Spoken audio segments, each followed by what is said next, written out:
Welcome to TRS Clips, India's fastest learning portal. Make sure you subscribe, make sure you hit that bell icon. So we also have like teenagers, pre-teens who listen to the show, who may not have a complete understanding of how the Indian Armed Forces operates. So for them, could you just quickly explain what a commando is? A commando is a soldier who is highly trained, okay, who has very high levels of endurance, who is able to do almost 30-40 kilometer, marches, long marches. He may have to be para-dropped into enemy territory, do what he has to do. That is the goal, would be an op. It could be anything.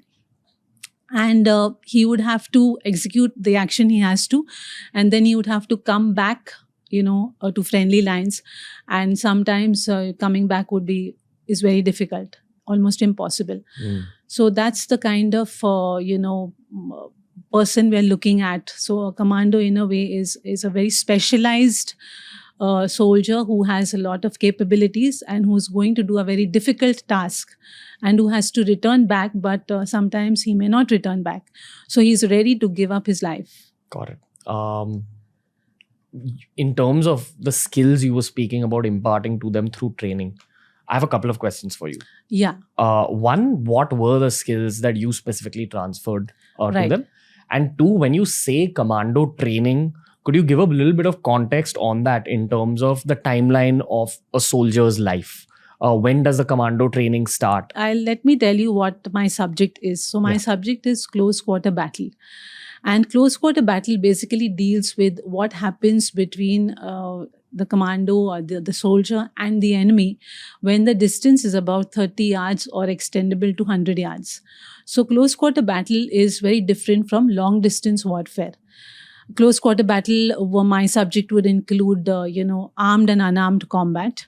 So armed combat would be, when weapon to hand or hand to weapon. Okay. So weapon to hand is when I have a weapon and you are empty handed. It could be also, hand to weapon. So hand to weapon, weapon to hand, weapon to weapon, where both have a weapon. And there's unarmed combat where nobody has a weapon, but they're fighting, just purely with their unarmed combat skills. Besides that, you also have shooting as a part of close quarter battle. And then you have CQB simulation exercises and you have team-on-team tactics. So team-on-team tactics is where one team goes and actually faces another team. So there are a lot of protocols involved with that, how to move, etc., etc.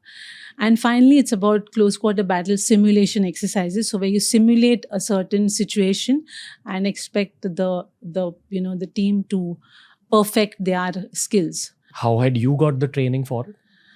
Well, I had certain skills, I had done certain survival courses. I'm a 7-degree black belt in military martial arts. I was a crack shot.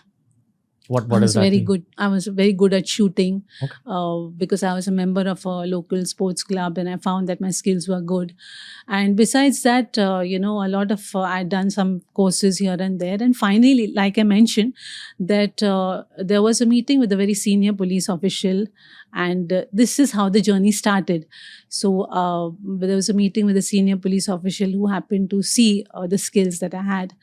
And he said, why don't you come and actually give a demonstration to the force? I went, I gave a demonstration. Then he said, why don't you come and train them? And I went and trained them. And then from there, the journey started. What is military martial arts? Is it like a combination of different martial arts? It's a martial art that deals with what a soldier should do. Okay. So it's very pertaining to the profession of being a soldier. So where he could use a rifle butt to attack the enemy. He could use his hard shoes. So that's the combat part, But it's basically meant to be able to maim, cripple or kill the enemy. Okay. But what do you enjoy about your job, specifically when we're talking about enjoyment? I enjoy the challenge. I enjoy the fact that it's very satisfying because going out there, training commandos, being in hostile locations, ice-clad mountains, scorching hot deserts, dense jungles, So it depends, the terrain changes, and with that the challenge is also the environment. It could be very cold, so when you pick up a weapon, your hands are freezing cold, and the to actually press the trigger of the weapon becomes very difficult. But well, that's all part of the game. Personally, what I've learned over the 7 years of my career is that I feel men and women bring different strengths to the table when they're part of the same team. Yeah. So as a woman, like, what kind of strengths do you bring in just general scenarios when it comes to training officers, or when you see a female officer, what strength do you think she brings to the table? No, so let me answer that question differently. Sure. Where it comes to shooting skills, I think women shoot a lot more easily. They're a lot of women are very good shots. Wow. Okay. Yes, because I don't know why, but it's just that many women would do good at shooting than many men would. So you give a woman a weapon and she's somehow able to get shooting a lot more easy. Wow. Why do you think that is? Have you ever? I really don't know, but that's what I've noticed. Yeah, women can shoot. Many women can shoot quite well. There's a lot of young girls watching this podcast in, like, they're kind of having the sense of admiration for you. What's your message for women, especially considering the kind of career you chose? It's not something that you would assume girls would choose. So I would say that women distinctly have a place in the forces. They should pursue a career in the forces. Could be any of the forces. It could be the paramilitary, it could be the military, it could be the police as well. Because I think the percentage of women should rise in the forces. Secondly, the message is that you need to decide your path.